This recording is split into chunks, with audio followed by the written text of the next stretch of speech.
Good morning. Welcome to the eDiscovery channel. This is technical idiot savants, Tom O'Connor and Craig Ball, who just spent more time getting this ready to work than we will actually spend talking. Well, we're in a forensics lab. That's actually right. At this point. We're actually in the Bat Cave for those of you who have never had the pleasure of seeing Craig's laboratory. Well, that's not my one in Austin, the sterile one. This is just a little temporary one in my house in New Orleans. But it was set up for forensics, and so setting it up to act as a studio required it was just awful. Major technical expertise. Yes, the crack staff from Microsoft just left. Which we're about to talk about technical competence, and we should know all about it because we just exceeded our level of it when it comes to video recording. All right. God knows what this is going to look like. We'll see. So, Craig, we haven't done one of these for a while because we've both been traveling so much and haven't been in the same place at the same time, except for last week we were at the Georgetown School of Law eDiscovery Training Academy. Wonderful experience as always. And what I found interesting for purposes of this discussion was that while we were there, I saw a blog post by Bob Ambrogi, good friend of ours, yes. Well-known commentator in the legal profession. And fine writer. Yes, and Bob was writing... With Catalyst, I think, isn't he? Well, he does some work for Catalyst, yeah. Oh, okay. But he writes for a couple of publications and is very active in journalism in Massachusetts, where he resides, which is the point that he was talking about the whole issue of technical competence that has come up in our world recently. And something I had lost sight of was that, he referred to the Florida Bar Association mandating technical CLE for their members. And he raised the point that Massachusetts is one of the states that does not require CLE. There is no MCLE in the state of Massachusetts, and I'm going to paraphrase him now. That explains a great deal about Massachusetts lawyers right there. But Bob's attitude, or Bob's statement, and again, I'm paraphrasing him. So, Bob, I apologize if I misquote you here. The attitude is, generally speaking, that lawyers will learn the things that they are interested in learning and becoming competent in. And therefore, do we need technical competence training from a bar association? Should it be mandatory? I have mixed feelings about that because certainly our experience for the last number of years is attorneys have not rushed to get technical training. And unless forced to do so, they've seemed to be reluctant to do so. Moreover, and this is the secondary point that I brought up, law schools have not rushed to provide any of that training. And so my point in response to Bob's post was that is technical competence not a skill that we assume people would have coming to the table? And I use the example of a driver's license. The Driver's License Bureau in each state does not teach you how to drive. They test whether you have the skills to drive. It's a mandatory requirement that you pass some sort of a competence test before you're given a license and are allowed to drive legally on the state roads. We don't give somebody a test before they take the bar exam to show that they can read. We assume that they have that. Are we overcompensating for lawyers now by training them and demanding technical competence of them? Is that something that should be done further before they get to law school or the bar? Should they have, in our society today, a certain level of technical competence, much like we assume that people can read? Perhaps a bad assumption these days. So that's the back and forth. Ron Friedman, another well-known commentator in our space, kind of chimed in when I said that. And again, Ron, I hope I'm not misquoting you, but said that he sort of agreed with that shouldn't there be a certain level of technical competence that people have? They certainly have learned how to use computers by the time they've gotten to law school, in the sense that they can use applications, they can type, they can check their email, they can search on Google. So at what point do we take the responsibility for providing a skill level that perhaps should be had before they reach this point of their career? Now, I know you have some some feelings in us. And I'll bet you even have a slide deck I probably that addresses do. these concepts. I have a slide deck for almost everything. Yes. You should see the bathroom slides. They're very practical. But I was let's not go. quite shocked when you went to make me a cup of coffee and brought a slide deck up. It's necessary. Demonstrate where coffee Absolutely. came from. Yeah. Cream or sugar. Yeah. So, boy, there were a lot of questions in there, Tom. But That's my pattern. I just try to shotgun you with questions so that you know. Well, let's start at sort of the history of law. You've asked me what time it is, and let me talk to you about watchmaking. Most of us came to law school. No offense to my remarkable wife. You know, Gail. I do. Many of our listeners know. And she is remarkable. Yes, and she's remarkable. Wonderful. First and foremost, because she's put up with me for, I won't even say how many years, but a long, long time. You're too hard on yourself. We have a son approaching 30, so she's put up with me for a long, long time. But Gail has a wonderful brother, her only brother, Michael, who is an engineer at the Boeing Corporation, who, however, has this same habit. Michael, I apologize to you if you see this. I'm sure nobody will send this along as I started mentioning you. Michael will answer questions much the same way as an engineer does.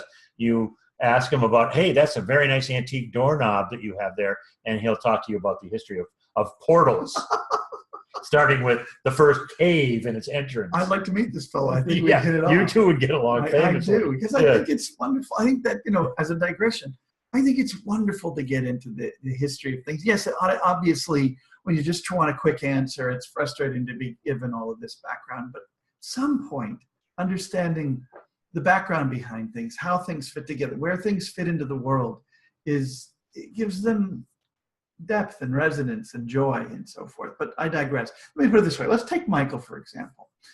If you were a passenger on an airplane, was he an airplane designer or maintenance? He works in the wind tunnel. So he's okay. He's in the design and all important testing phase. for lift. Testing and part design. of it.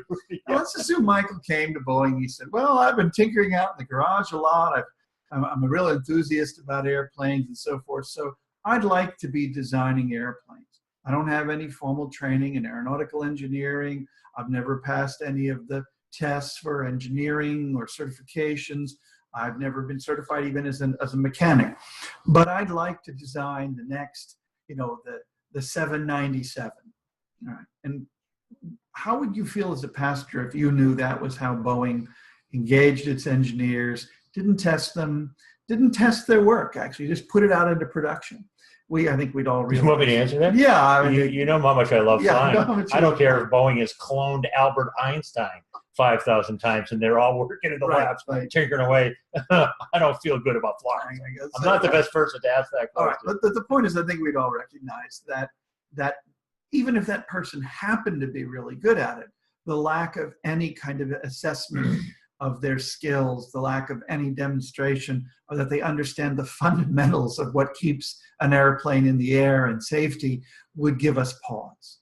And when we look at lawyers today, when lawyers from, let's say, the age of Lincoln to the early 1980s, those dealing with paper records and where virtually all the data was not electronic, it was a much more traditional, we left it to an entirely different body of educators to ensure that they could read, they could alphabetize, they knew the fundamentals of writing a coherent sentence and so forth, so that through the process of elementary school, high school, college, and ultimately law school, we had some confidence when they sat for the bar that they understood the basic fundamentals of managing information, gathering information, and expressing and communicating information.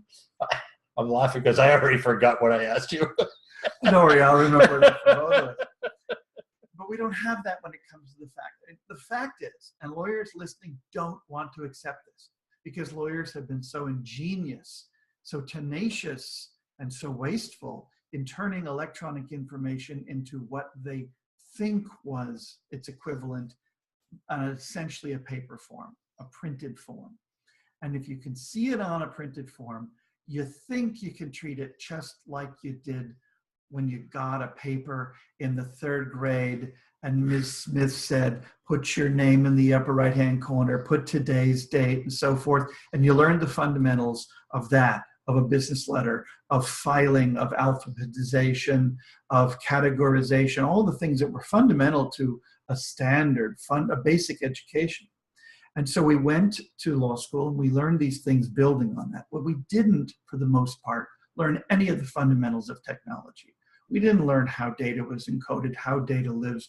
We didn't understand how we move data from one computer to another, what changes. We don't understand the fundamentals of metadata, forms of production, the limits and strengths of search, all the kinds of things that a minimally competent lawyer in information technology, and I don't mean a computer scientist, I don't mean a computer geek. I understand your point. I mean the modern equivalent of the ABCs when it's applied to electronically stored information. And so, to go back to my original question, why should we now be teaching them the ABCs?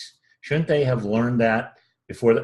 I don't disagree that they haven't, but isn't the proper place to learn that well before they get to this point?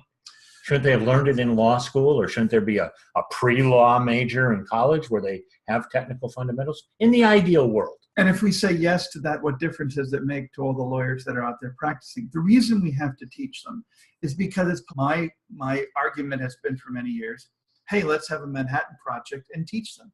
Let's teach the teachers and so forth. But I agree. I understand that. I lost that battle, Tom. Yeah, that's what I guess that's my underlying. Very little traction. We haven't had the traction where that has really happened. It's happened to a degree. Yes. It's happening slowly. Maybe that's the best we can hope for. But is there any point in attempting to do that earlier in the process? Not for the people now, of course.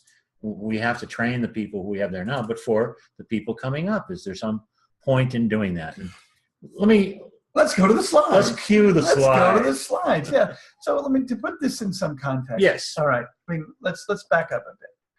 One of the problems we have is that those who set the standards for lawyers are never going to make. I was backing up a bit. Oh, you should. I mean, let's back up a bit. Now, come on forward and recognize that those who make the standards for what a lawyer must be for competence are never going to draw the circle of competence that leaves themselves out of the center of that circle. And that's just human nature. Right. And let's face it, the people who set the standards, who run the bar associations, who sit on the benches, are generally not the people who came up in the era that was entirely digital. Understood. All right. And there is not a recognition, I'm afraid, that the skills you need to be competent in electronically stored information in litigation are a somewhat different set of skills than those that you need to be competent day to day in, buying a cell phone, tuning your television, and using the other technologies that surround us. It's specialized information. Okay. So that's organic problem one. That answers my first question, which is you're saying that it is a degree of specialization that is above the base level of competence, knowing how to do a Google search, check your email, type a document in Word or WordPerfect. People have those skills, but that the skills necessary for litigators in the technical world are above and beyond that. Right. And let's put it this way. Your brother-in-law, Michael surely has the skills to purchase an airplane ticket, board an airplane, fasten his seatbelt, prepare to put his own mask on first before assisting the passenger beside them, and so forth. But those are not the skills one needs to design an airplane, build the airplane, or fly an airplane, or service an airplane. Okay, fair enough. And so what I've tried to say to lawyers for a long time is we're not the passengers, we're the pilots.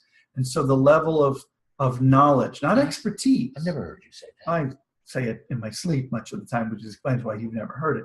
But the level of expertise that you need, and I hate calling it expertise, because the moment you say expertise, it's like, oh, I don't need to know that. I'm a lawyer. My expertise is in the law. Right.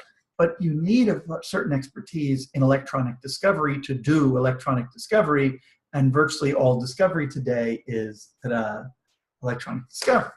So that said, that's fundamental problem number one. Fundamental problem number two. Right. The natural antagonism of lawyers to the other side, right, of litigators. Why do I want to be good at getting the other side the stuff they ask for? It's as though You don't need to be good at it to see it first, assess it first, separate what's relevant from what's not, what's privileged from what's not. But that's just kind of a discovery isn't that important, and I don't want to be particularly good at e-discovery because look how well I've done without being good at it. Right. And that's a big problem because there's this sense among the leadership of the bar that if it were important enough to know, they're so rich and powerful and their name's on the door and they sit in all these bar committees and so forth, that surely if it was needed to be known, they couldn't be successful lawyers. Which to my mind is a bit of the offside or the other side of Bob's argument, that if it was the attorneys who need to know it and are professional enough will go and know it. And the reverse of that as well. We don't know it, therefore how important could it be? Exactly. Right? Yeah. And I think we get to the most important issues, which is that the system we have built in the law in the United States, and certainly in all of the outgrowths of the British common law, seem to be an apprenticeship model. When you go to law school, you learn arguably how to think like a lawyer, how to find the law, speak of the law, etc., parse a case, all the things we learn in torts and contracts and legal research. Have you noticed if we get really close to the camera that we look kind of like Anthony Hopkins in Silence of the Lambs and some of those close-up shots? Yeah. Hello, Clarice. I'm sorry. Quid pro quo, Clarice. Quid pro quo. This is where we're sort of channeling our friend Browning Marian, who would just divert during the original of these recordings that we used to do. Browning would pull stuff completely out of left field. I'm more like, right behind the shortstop. Browning was like deep left center field in Yankee Stadium. Dear Browning. Well, I told you I was making lunch. I didn't tell you that it was liver and fava. No. Apprenticeship. Can we move on? Thank you. Yes, thank you. There was just a little block up in the corner. They're not looking at us and seeing this. All right, so apprenticeship fails us. We learn how to think like a lawyer, but the tacit or express agreement was always, if you want to be a litigator, you would come and you would either literally or figuratively carry a partner's briefcase for a while, and they would pass down second chair if it was a trial, fourth chair, ninth chair, right, and eventually maybe you'd be a chance to take a witness, lugging the wheelie with the boxes stacked on top, boxes full of paper, as yes. I might point out. Yes.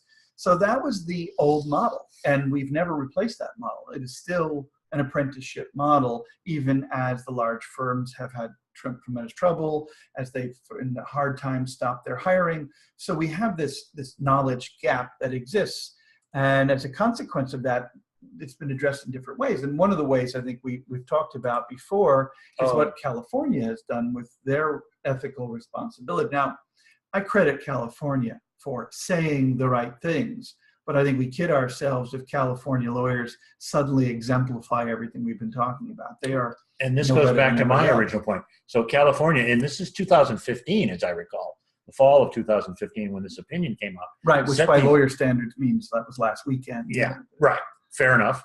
But it sets forth these 9 skills everyone should have in ESI. Right. But in the time period between then and now, they have instituted no training on any of these issues.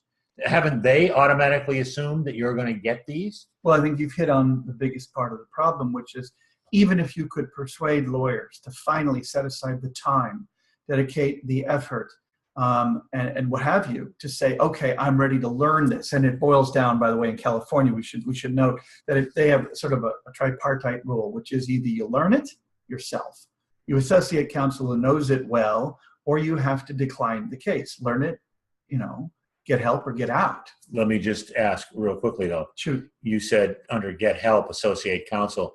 Can that also be what Judge Peck likes to refer to as the geek you're going to bring to court, a technical expert? Does it have to be co-counsel? I would not say that California has expressly said it must be co-counsel. It must have a law degree and technical knowledge. But let's be practical about this, Tom. You can't deal with someone just whispering. Did you forget who you're talking about? I'm sorry, lawyers. I should be practical. Well, there are several things afoot here. One is not every case can afford multiple people. And if you are going to hire somebody, you have to understand what they are whispering in your ear. So unless they understand the context of what is needed for the law, unless they understand in federal court what's needed for a meet and confer, for 26F conference, et cetera. I'm not Whereas sure. here in Louisiana, under the state rule, we don't have a meet and confer, Right. right? Other than the general meet and confer. And, No but in ESI, the context so, of California, then, good point. I think Different that states, different federal courts. you might be able to get away with it, but it's not optimum, and that individual is not likely to speak the necessary amount of lawyer to understand the challenges you as the lawyer face. So I think there needs to be a fairly high level of crossover in those disciplines. And so then the question becomes, if California is on it, and recently Florida has instituted a requirement of 3 additional hours of tech-related training, and I quite frankly fear that this will be watered down to the lowest common denominator that can pass muster with the mandatory CLE people, and not necessarily the kind of rigor. So I want to talk about what are we going to do generally? What are we going to do throughout the country? First and foremost, as you know, the path to solving a problem is first recognizing you have a problem. And that's where we are with regard to the lawyers. I don't think most lawyers recognize they have a problem. But for those who have, for those lawyers who have resolved to say, I'm ready, I can find the time, now where do I go? Yeah. Then the question becomes, whose job is this? Is it the law schools? Well, certainly the law schools need to take a stronger hand, but it should be happening to some extent before law schools. The fundamentals of information technology education should be instilled in primary school in much the same way as we instilled the ability to use paper and write. And I think that the schools are with that. I mean, some level of computer education, keyboarding of that sort of thing is increasingly a part of modern primary education. And then we get to the issue of teaching them the essentials of discovery. Well, law schools have never taught discovery. Oh, they'll have a little unit in civil procedure. They'll have some moot and mock court advocacy programs and so forth. But it's entirely possible for a lawyer to get out of almost any modern law school in the United States and have never spent more than an hour, if that much, on the concept of discovery, and certainly not electronic discovery. So the law schools have not taken up the cudgel and really devoted themselves to this. And they never had to, because again, apprenticeship model, they didn't have to teach how you did lawyering. They taught you about being a lawyer and thinking like a lawyer. So then we come to those who license practicing lawyers. Well, the bar associations don't typically license you differently to be a trial lawyer than to be a transactional lawyer or something else. And so unless you were seeking a certification of specialty, you just had to pass a fairly rigorous but general bar exam for that state. The CLE providers provide a menu of choices, and it's castor oil. I mean, lawyers tend to choose the things that they already know that are most accessible and relearn, in a sense, the same things over and over again, if only to tell themselves that they're not missing anything. They're as competent as they were last year when they were required to take it. And let's face it, as you walk around most CLE programs, and you look at screens and you look at hands, you'll realize that not everyone is fully engaged all day long. Sure. CLE is kind of an obligatory punishment, which brings us to the point that Bob was making, Bob Ambrogi, again, coming full circle, for those who have forgotten how we got into this mess. Massachusetts doesn't require CLE, and yet they are managing still to create and sell CLE, and people do come because they want to acquire, presumably, certain skills, or else they may want to fulfill other professional requirements other than just those to meet their bar requirements. Right. So we have the first question of who's going to take on this job, who's going to bake this bread, and all the people out there around Chicken Little are saying, not I. So then we get to the issue of what is it supposed to be? We don't have a consensus, Tom, about what is the established curriculum. And much to it, I spent a lot of time privately with Judge John Facciola, who's a good friend of yours and mine both, trying to come up with what we would call kind of a core curriculum. What does this need to be if someone were going to teach it as a 2 or 3 hour course? And I yesterday had a conversation with Bill Hamilton, another person who's a good friend of both of ours, at the University of Florida. And much to his credit, Bill is also coming aboard to try to to lead in this area and exemplify in this area of coming up with a kind of a model curriculum. I mean, we don't need to tell people this is what you must do. We haven't even gotten the work done of saying this is the core curriculum. You know, if you're going to teach torts or contracts or civil procedure in a state, there are many things that draw on to say you must cover these topics. Mm-hmm. But we don't have that with electronic discovery. And to me, the most organic problem we have is not only do we not have a curriculum, but what curriculum we have is often not very substantive. It talks about the case law. Some of the e-discovery classes that I've seen have been so superficial, so devoid of a technical component, and so not rigorous. And then the third one is, and this is one that no one talks about, I'm afraid, is a certain lack of impartiality. There are two sides in litigation, always, sometimes more than two. And there's always the perspective of the requesting party and the producing party.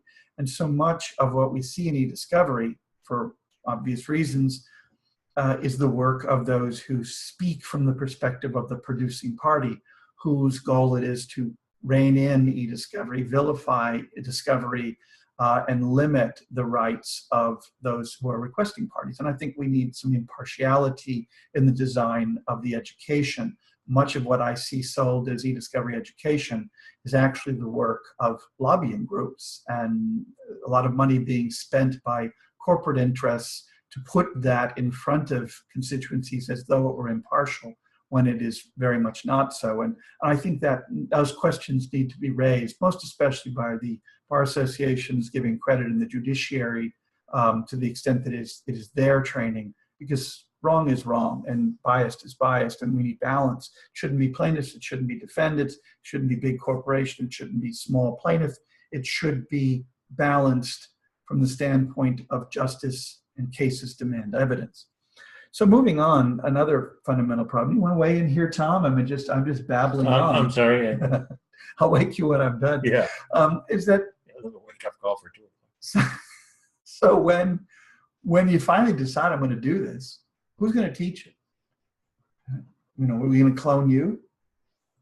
With work being done in that direction. Remember that time I pulled your beer hairs out? Well, those roots are already being done for DNA cloning. Well, I mean, this is really the question I was asking at the beginning. Whose job is it to design that curriculum and teach the teachers and institute this whole process? And it seems to me we're coming at it too late in the time frame. Too late for our generation of lawyers. I mean, unless you're going to do as I'm talking about I've done, the situation as it is today. Make it your mission, make it your first, your avocation, and then build it into your vocation. I mean, you can teach yourself this, folks. If you want to spend the time, you can teach yourself all you need to know about discovery in terms of implementing a formal process to do this, a curriculum. I mean, you and I last week, what did we spend last week doing? We was teaching all week long to 40 students in DC at the Discovery Academy at Georgetown. And I feel like most of the students who leave well positioned to be not just, participants, but leaders in that area. And I think they have been. If we talk to the people who've been through the academy over the last 4, 5, 8 years, you see that. The problem is simply one of numbers. 40, 50 students a year, million attorneys in the country, you do the math, right? That we need 10 programs like that, 20 programs like that. I agree. To have an impact. And with a certain amount of consistency that they are touching on the technology. Right. I mean, I cannot say this with, that's one of the real features of that program is we spend the first day and a half talking about the technology, as rightfully so.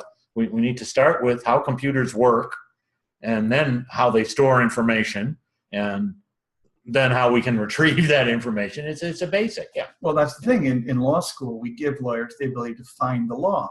Once they know how to find and read the law, they can extend their skills for a lifetime, whether they do that through CLE, which requires those fundamentals, or they do it through their own reading of cases and journals and secondary and tertiary authorities. We teach ourselves the law because we learned a little bit of the law. We cannot teach ourselves the essential technologies and build on that until we build a foundation of basic computer and electronically stored information understanding. Yeah, no, I agree. It doesn't take long. Couple of days, even for a person who all they know how to do is to use their basic computing skills and application skills.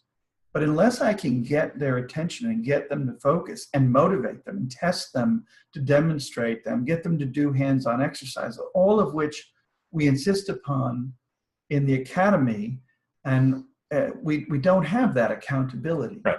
We don't have that ability to measure and supplement, to tweak the curriculum when it's weak, to review what people are missing. And you can't do it for everybody. Even not every academy student emerges, adept.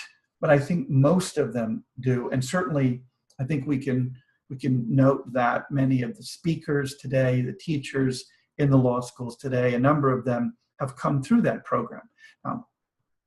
We credit them for their own motivation for coming in the first place, and they might have ended up thought leaders and teachers, whether we played a role there or not, certainly.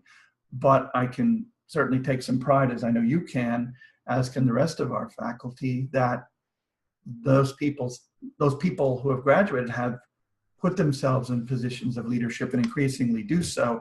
And that's the multiplication effect. That's the exponential effect we hope, which is we teach the teachers rather than just teach the students. And we've got to make this available and affordable, Tom. You can't expect people to take a week of their lives off and pay the tuition that Georgetown charges and stay in those hotels in DC. It's expensive. Here's a thought. Why don't we use the technology to teach the technology? We have video conferencing. We have remote capabilities. We have the technology. We can rebuild him. We can make him stronger, faster. Oh, wait a minute. I'm sorry. You digressed into Steve Austin, the $6 million man. Yeah. No, that's part of it. I mean, we can certainly make distance learning possible, but we've got to have accountability. We've got to be able to test people in and out. We don't have that. Yeah, exactly. There's no structure for that. I mean, let's face it. There's so what do we do, Craig? What do we do? We first up, we've got to have a curriculum. We have to have people capable of teaching. We have to do these things, and then we have to have accountability and make it affordable. And we can't leave it to the market. I mean, that's the thing. Oh, okay, do it. Put it online. Charge them this and that. The CLE providers will do it. But let's face it, the market, whether it be the vendor community or what have you, their goal is to get the most butts in seats. Certifications to an extent, not all of them. I don't mean to diss certifications, baby in bathwater, but some of them are born of the need to make money. And so they want to basically make it as accessible and as successful, have as many certified graduates as possible. That's not conducive to rigor. So ideally, we would have a national footprint organization that's completely independent, that would potentially be nonprofit, full of people who are certified and able to teach all of these. That'll happen. Yeah, that'll happen. In my lifetime, but I'm not sure it has to be this monolithic body. I'm being facetious because that's always the pushback here as well. There's just no way to do what you're talking about, Tom. That's pie in the sky. That's castle in the sky. Who could put together an organization like that? Well, I think all it would take is a small group of dedicated people to put the hay down where the goats can get it. And by that I mean, Nice analogy for teaching lawyers. Well, I live in the part of the world where they say stuff like that. I'm from Texas, Tom. What can I say? So, put it out there. Write textbooks and don't make them cost a couple $100. Make them Creative Commons licenses. I do that. You do that. I think we come up with the curriculum. We make it available. We have lesson plans. We make it as simple as we can to teach the teachers. We provide that support. We help the market provide it so that there's economic incentive for distribution, but we also make it available at low cost and no cost where we can. But we still have to have some way to say, this is what you need to know in the fundamentals. Here's what you need to cover in a 1-hour course, a 2-hour course, a 3-hour course, a 4-hour course. And I'm talking about credit hours now. Right. So a 3-hour credit hour course is about 42 hours of classroom learning. Like we basically take a college model and we have that level of accountability, kind of like a degree program, but a postgraduate specialized program. Now, if you were going to learn a new area of the law and you wanted to be a specialist in that, you'd have that. So we can't leave it to the market, and we have to motivate people. I mean, we had the stick in the form of sanctions, and we've blunted the stick a bit, at least in the federal arena, making it sanctionable and seriously sanctionable only where there's been an intent to deprive, an intentional effort to destroy or hide data. I mean, my observation is that, again, relying on sanctions at the tail end of the litigation process, the trial, to get this degree of learning it's putting if I might make another visual analogy, it's putting the cart before the horse. It's too late downstream. And especially with so few cases going to trial anymore. We rely on sanctions as the way to change this process.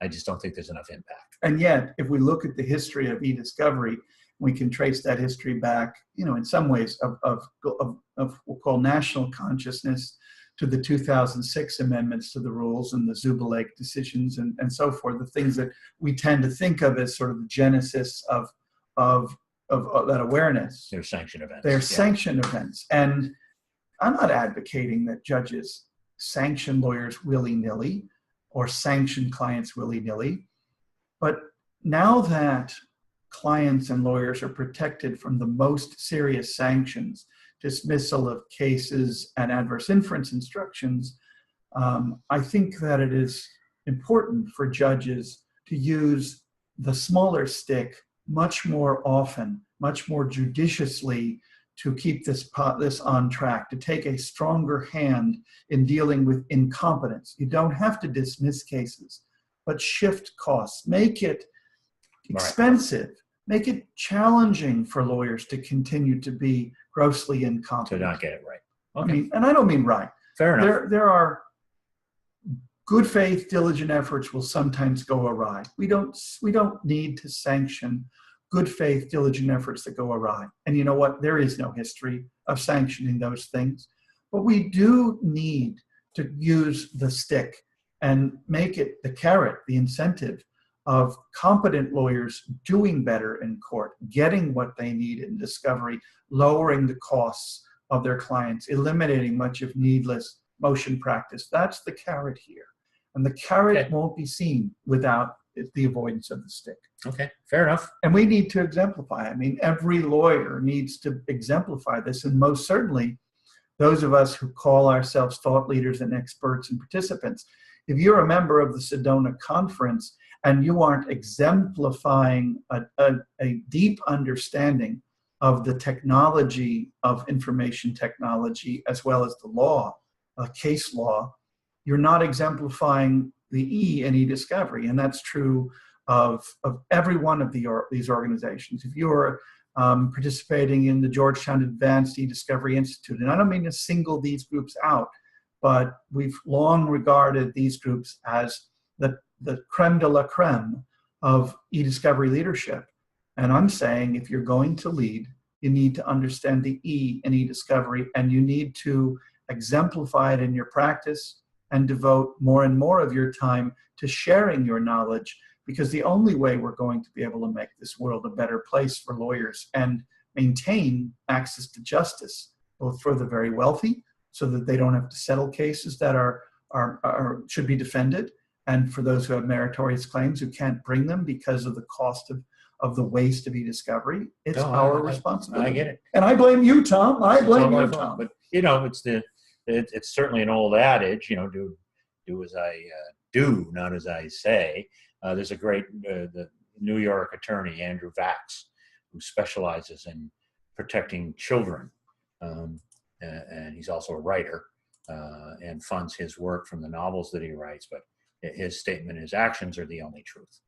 And I think that's right. We need to exemplify through our actions these things that we're talking about. So, well, that was for those who didn't catch us at the very end of this, was our quick recap of events after we haven't done a recording for a while. For our regular scheduled programming, you'll want to bring a big bucket of popcorn and 2 or 3 soft drinks and strap in for a while, because it's going to get bumpy. That was a bit more serious than our usual. I guess that's, yeah. Can I say it's the setting. We'll have to go out and have something out at some raucous New Orleans locale. Maybe we should do the next one at the Café Du Monde. There you go. Have powdered sugar all over our face and so forth. Exactly. Say hello to my little friend. It's a beignet. So what do you think, Tom? What do you think is, don't give me the answer. If you had it, I don't think any of us have it. No. But where's the chink in the wall? How do we begin? Well, my personal observation is we have to begin earlier. We're doing what we can do now by getting this out to attorneys and by exemplifying best practices. But I sincerely think that you talk about the apprenticeship part of the process failing, but I also think that we should have something akin to an internship that doctors have. Northeastern University has that great program where you go out and work for a semester and then come back and into the classroom. Many schools, of course, have offerings during the summertime where you can intern someplace or work someplace. Many schools have clinics for low-income people, augmenting the legal aid, where students can get real-time experience. I think we need to do something like that, focusing on technology and e-discovery. I would like to see, and I've talked to several people in the field, a specialization. The different bars, there's been some pushback to using the term specialist about this, and states certify specialization in, for instance, here in Louisiana, maritime law. Many states certify specialization in bankruptcy law. Why not have a specialization in e-discovery? And again, I'm just throwing ideas out there, but it seems to me we need to do something more than what we're doing on an ad hoc basis. And again, I don't want to diminish any of those good ideas, because they are good ideas.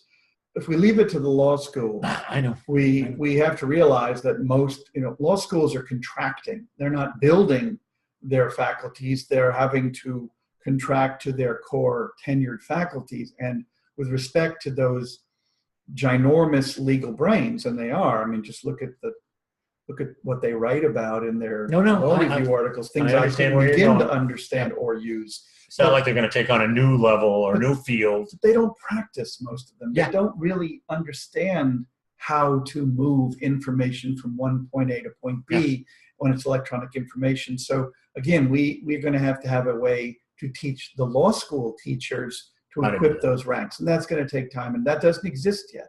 Yep. For me, the answer lies in not what's too old, but what's too much in the future. And here's what we need to do.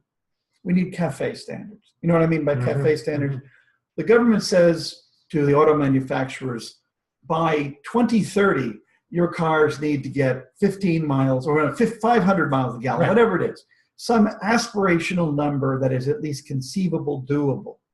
Don't apply it to this generation of lawyers. Right. Apply it to the next generation of lawyers and make it count, make it strict, and have us build to those standards. And that way, if we know those requirements are going to be in place and they're not going to be pushed off and pushed off and pushed off by those who lobby for it, but we really build to those standards, we have a hope of meeting them. Okay. We have to design curriculums today to meet the requirements of tomorrow. Change the bar exams, change the fundamentals of legal education, change what firms require of incoming associates so that they come with certain skills rather than expect they're going to be delivered by those who know nothing about the topic. Okay, fair enough. Hard Good thoughts. Hard Yeah, to do. easier said than done. Right. We'll see, but hopefully Or we'll my first approach, which was we round them all up and shoot kill them. them. Yeah, I mean, that's still on the table. summary folks. execution is not You off know, the table. and look, plus lawyers are usually well fed. Soil and Green is people. Soil and Green Premium could be lawyers. There you go.